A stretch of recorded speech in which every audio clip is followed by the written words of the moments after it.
Alright, number 2 on this list I still need to do is the bowline.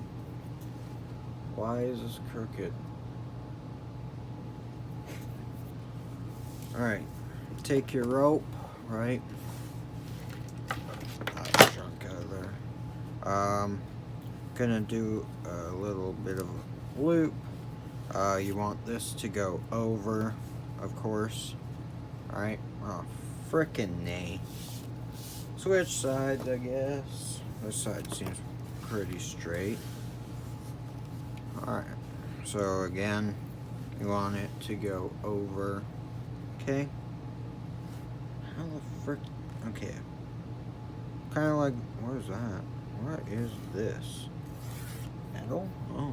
Alright, so anyways, you want, give myself a little bit more here. You want to do that. You want to take this hand under through the loop and put it just, once I figure out how to give myself some space, right? I'm off camera. Alright. Do this again. Give myself a loop. Oh, other way. You want your running end over top. Okay? You want to bring it around, under, and then through, like that, so it goes under and over. Okay? Then you want to take your running end and stick it under. Okay?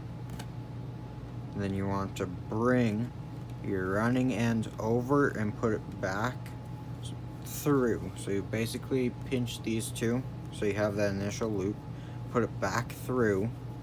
Alright? And then you want to grab the loop, the running end, and the opposite end and pull. And there you see we have a bowline knot. Let's do it again for you. Right? Loop. That goes running end over. Okay? Take this end under, through the loop, over the other side of the loop. Right? You want to take your running end that just went under and over, around the tree, I'll call it. Right? Then you have this over these and through the last. Okay? And then you want to grab, wrong way, you want to do that, and there's your bowline. There is a bowline. I don't know how good a quality this one was, but there's a bowline.